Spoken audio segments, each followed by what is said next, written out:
तो वीडियो के स्टार्टिंग पे हमें डेमोनिक चिको दिखा आता है, वो अपना काम खत्म कर लिया होता है। वो अपने पानी को निकालने के बाद क्यूमिंग के सर पे ट्रांसफर कर दिया होता है। उसके बाद ही वो अपने कपड़े वगैरह पहन रहा होता है और कपड़े पहनते क्यूमिंग को कह रहा होता है, तुमने आज कड़ी मेहनत किया तो थोड़ी रेस्ट कर लो। और वही पीछे में क्यूमिंग को दिखा आती है, वो डेमोनिक के हाथों पे डिस्ट्रॉय हो गई होती है। इसी कारण वो दूसरी तरफ मुंह करके लेटी रहती है। वैसे गाइस मैं सोच रहा हूँ कि क्यूमिंग प्रेग्नेंट होने के बाद भी सेक्स कर रही है, तो गाइस क्या ये हो सकता है कि एक साथ 4-5 बच्चे हो जाए। तो अभी हमें दूसरी तरफ डेमोनिक चिको दिखाता है, वो उस जगह से जाने लगता है, पर अचानक से उसकी किडनी में बहुत ज्यादा दर्द होने लगता है। वो थर कांप रहा होता है, ठीक से खड़ा नहीं हो पा रहा होता है। फिर वो हमारे मन में कह रहा होता है कि वो मेडिसिन बहुत ज्यादा स्ट्रांग था, मुझे लापरवाही के साथ यूज नहीं करना चाहिए था। पता नहीं मेरे शरीर से कितना सारा पानी निकल गया है। फिर उसके बाद ही हम डेमोनिक चिको को देखते हैं, वो क्यूमिंग के रूम से बाहर आ गया होता है। पर अचानक से हमें दिखा आता है कि हॉल के दरवाजे के बाहर कोई आ जाता है, और हॉल के दरवाजे के बाहर कोई आया है ये देखने के बाद डेमोनिक चिको मन में कह रहा होता है, इतनी लेट पे इस जगह पे कौन आया है। फिर उसके बाद डेमोनिक चिको हॉल के दरवाजा को ओपन करता है, तो हमें दिखा आता है कि दरवाजे के बाहर कुछ लोग हुडी पहन के खड़ा रहता है। और उस सभी को देखने के बाद डेमोनिक चिको कह रहा होता है,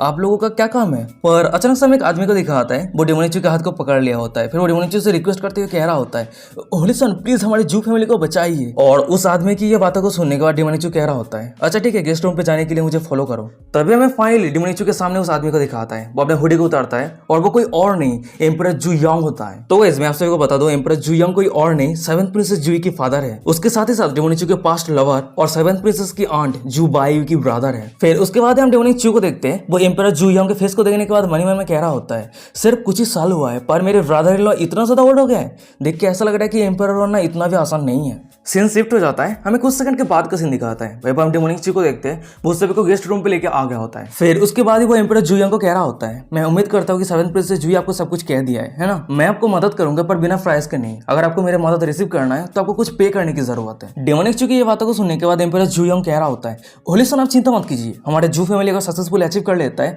तो हम आपके कोई भी 2 कंडीशन को पूरा कर देंगे।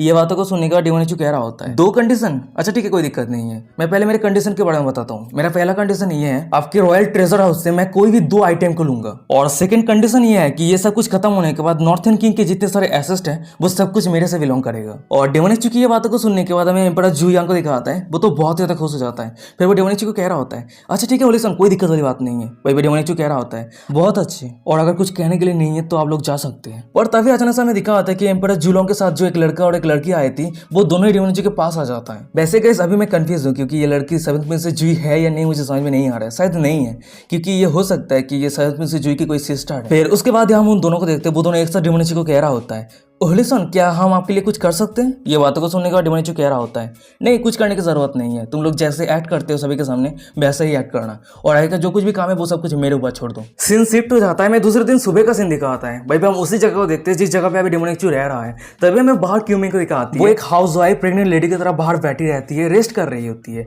और वैसे भी वो ऑलरेडी प्रेग्नेंट है। तभी साइड पे हमें डेमोनिक चिको को दिखाता है, वो नींद से उठता है और उबा से लेते हुए बाहर आता है। फिर उसके बाद ही हमें क्यूमिंग को दिखाती है, वो एक कैजुअल कपड़े पहन के बैठी रहती है, और वो अपने बेबी के सही हेल्थ के लिए चेरी खा रही होती है।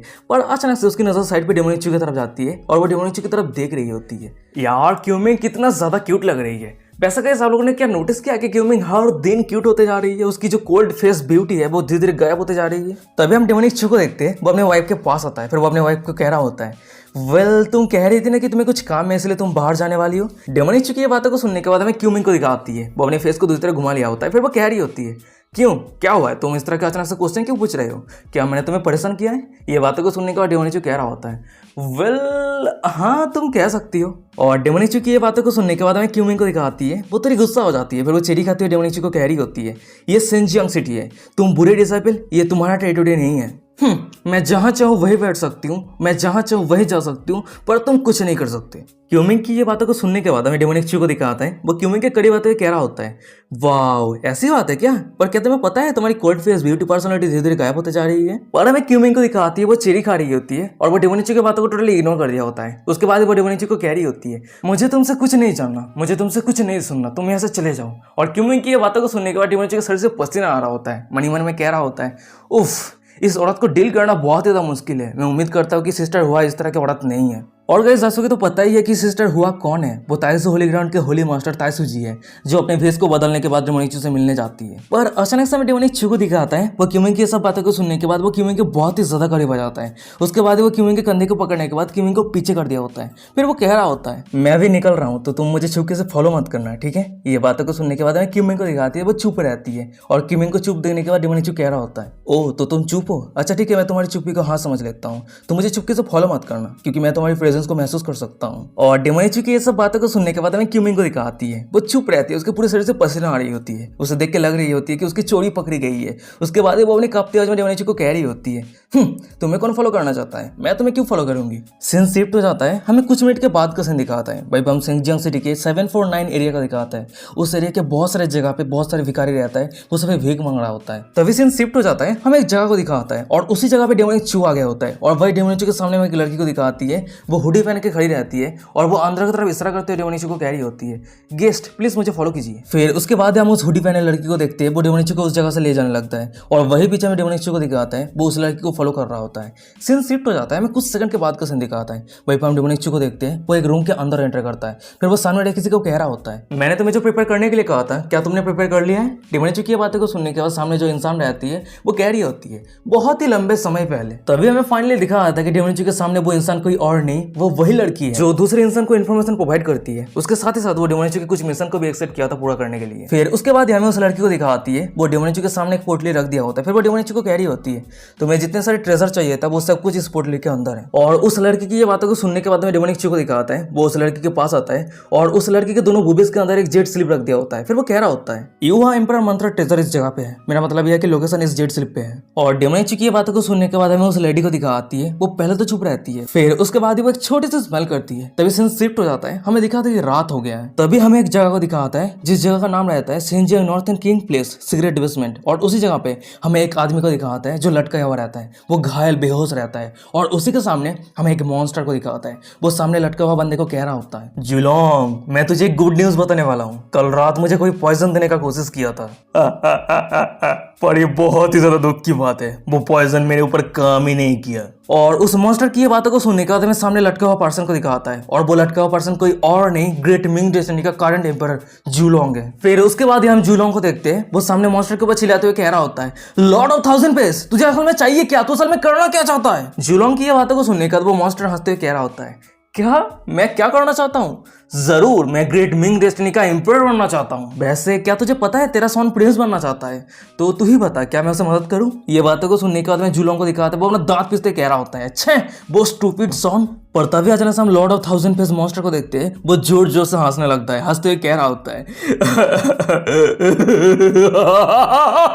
जब मैं एक बार ग्रेट मिंग डेस्टिनी का एम्परर बन जाऊंगा तब उस समय मैं मेरे पावर को बढ़ाने के लिए जितना चाहे उतने लोगों को सैक्रिफाइस कर सकता हूँ, मुझे रोकने के लिए कोई नहीं रहेगा। और उस मॉन्स्टर की ये बातों को सुनने के बाद सामने लटका हुआ जुलोंग को दिखाता है। वो अपना दांत पीसते कह रहा होता है, ताइजू होली ग्राउंड तुझे जरूर रोकेगा। फिर उसके बाद ही जुलोंग मनी मन में कह रहा होता है, मैं जुलोंग मैं मेरी पूरी जिंदगी भर ग्रेट मिंग डेस्टिनी को रूल करता आया हूँ, पर मैंने कभी भी लापरवाही के साथ एक्ट नहीं किया है। और आज एक डीमन मेरे भेष बदल के ग्रेट मिंग डेस्टिनी को रूल कर रहा है और अंत पे उस डीमन के कारण मेरा कैरेक्टर ग्रेट मिंग डेस्टिनी का गद्दार बन गया। और अचानक से हमें सामने उस मॉन्स्टर को दिखाता है। वो मुड़ के उस जगह से जाने लगता है। जाते ही जुलोंग को कह रहा होता है, वैसे तुझे ये पता होना चाहिए तेरा जो प्रीसियस सॉन है ना, वो ताइजू होली ग्राउंड के होली सन को इन्वाइट किया है और कुछ ही समय के बाद पाइजू आइसलैंड पे मीटिंग होने वाला है। और हाँ, मैं भी उस मीटिंग पे पार्टिसिपेट करने वाला हूँ और ताइजू होली ग्राउंड के होली सन के साथ बातचीत करने वाला हूँ। ये सब बातों को सुनने के बाद जुलोंग कह रहा होता है कि क्या ताइजू होली ग्राउंड के होली सन तेरे साथ बातचीत करना चाहता है। नहीं ये इम्पॉसिबल है, ये कैसे हो सकता है। ये बातों को सुनने के बाद हमें लॉर्ड ऑफ थाउजेंड फेस को दिखाता है। वो जुलोंग के फेस को बदल लिया होता है। फिर वो वहां से जाने लगता है।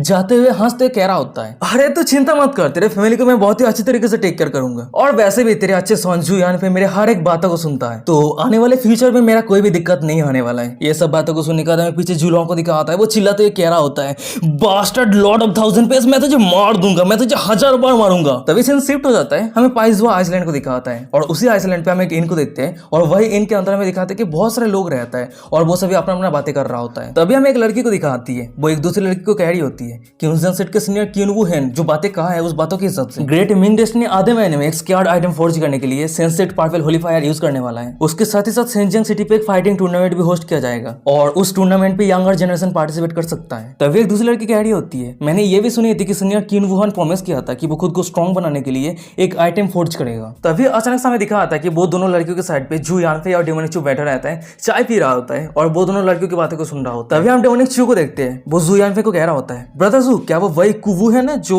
गुयान आइटम को फोर्ज किया है। ये बातों को सुनने के बाद जू यानफे कह रहा होता है, होलिसन ने एकदम सही कहा, गुयान आइटम को सीनियर ने इसलिए बनाया था ताकि सभी डेमन को डिस्ट्रॉय कर सके। और जू यानफे की ये बातों को सुनने के बाद डेमोनिक चू मन में कह रहा होता है, मैं बहुत लंबे समय पहले इस आइटम को बनाना चाहता था पर मैंने ये कभी नहीं सोचा था कि इस आइटम को बनाने वाला जो मास्टर है वो साउथर्न रिलम पे है। वैसे मैंने ये भी नहीं सोचा था कि जू यानफे का फादर जूलोंग इतना ज्यादा सतर्क है कि उसके ऊपर पॉइजन देने का मेरा जो प्लान है वो फेल हो जाएगा। पर किस्मत से मैंने इमोर्टल वाई1 को यूज करने के बाद जूलोंग को पॉइजन दिया था, ये सच एक्सपोज नहीं हुआ है। पर तभी अचानक से हमें दिखा आता है कि उस दिन के अंदर जू यानफे का फादर जूलोंग का एंट्री होता है। फिर उसके बाद ही कोई अनाउंस करते हुए कह रहा होता है, नॉर्थर्न किंग यहाँ पे आ चुका है। और वही सामने में डेमोनिक चू को दिखा आता है, वो जूलोंग की तरह देखते हुए मन में कह रहा होता है, बहुत अच्छी बात है, मैं उस जूलोंग को फेस टू फेस देखना चाहता हूँ। मैं ये देखना चाहता हूँ कि उसके पास स्पेशल क्या है और ये क्या कारण है जिसके कारण मेरा पॉइजन प्लान फेल हो गया। और वही दूसरी तरफ हमें जूलोंग को दिखा आता है, वो एक प्राउड किंग की तरह स्माइल करते हुए आगे आ रहा होता है। और गाइस आप सबको तो पता ही है ये असली जूलोंग नहीं है, ये Lord of thousand face demon है। फिर उसके बाद ही हम नॉर्थर्न किंग जूलोंग के सॉन जू यानफे को देखते हैं, वो डेमोनिक की तरफ इस तरह करते हुए जूलोंग को कह रहा होता है, फादर ये ताइजू होली ग्राउंड के होली सॉन चूजियन है। ये बातों को सुनने के बाद हम जूलोंग को देखते हैं, वो डेमोनिक के सामने ग्रीट करते हुए कह रहा होता है, मैं ताइजू होली ग्राउंड के होली सॉन को ग्रीट करता हूँ। और वही दूसरी तरफ हमें डेमोनिक को दिखाता है, वो जूलोंग के सामने ग्रीट करते हुए कह रहा होता है,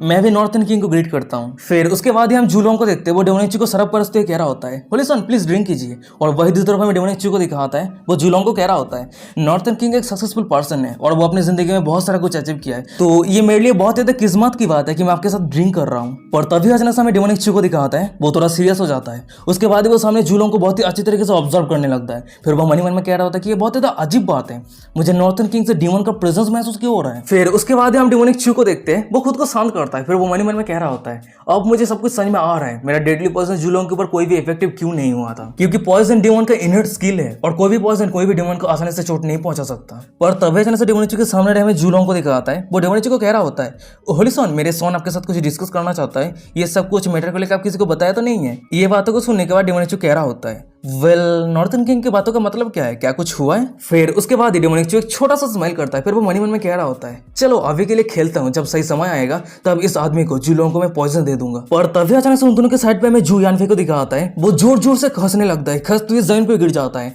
और सामने के नजारे को देखने के बाद जूलोंग कह रहा होता है, यानफे क्या हुआ है, क्या तुम सही हो। और हमें जू यानफे को दिखाता है, वो कोई भी रिस्पॉन्स नहीं करता है, वो सीधे जमीन पे लट जाता है। उसके मुंह से आंख से कान से गांठ से खून निकलने लगता है, उसे बहुत ही ज्यादा दर्द हो रहा होता है और वो धीरे धीरे अपना होश खोने लगता है। और वही साइड पे एक लड़की को दिखाती है, वो सामने के नजर को देखने के बाद बहुत ही ज्यादा डर जाती है, वो चिल्ला देती है। और गाइस यही सस्पेंस सीन के साथ आज का एपिसोड खत्म हो जाता है। वीडियो कैसा लगा मुझे कमेंट करके जरूर बताना। अगर ये सीरीज अच्छा लग रहा है तो क्या कर रहे हो और जल्दी से चैनल को सब्सक्राइब कर दो एपिसोड पाने के लिए। और हाँ गाइस मुझे पता है कि बहुत सारे लोगों को ये सीरीज बहुत अच्छा लगता है, तो अभी तक जिसने सब्सक्राइब नहीं किया चैनल को, देखते हो पर चैनल को सब्सक्राइब नहीं किया, ये बहुत ही बुरी बात है यार। तो जल्दी से सब्सक्राइब कर लो चैनल को। और हमारे अभी तक सेकंड जो चैनल है मिस्टर जैन एनिमी 2.0, उसको अभी तक सब्सक्राइब नहीं किया, क्या कर रहे हैं, उसको भी सब्सक्राइब कर लो, क्योंकि उस चैनल पे भी मैं बहुत ही ज़्यादा इंटरेस्टिंग एपिसोड डालता रहता हूँ। तो अगर आपने विजिट नहीं किया अभी तक उस चैनल की जितने सारे वीडियो नहीं देखा तो क्या करो, जल्दी से जाकर देख लो, बहुत ही ज़्यादा इंटरेस्टिंग वीडियो आता रहता है। ठीक है, तो चलो आज के एपिसोड खत्म करते हैं। और हाँ, वीडियो के डिस्क्रिप्शन में इंस्टाग्राम का लिंक मिल जाएगा, जरूर फॉलो कर लेना। तो चलो आज के एपिसोड ये भी खत्म करते हैं, मिलते हैं नेक्स्ट एपिसोड पे, तब तक के लिए sign out, bye bye, Tata.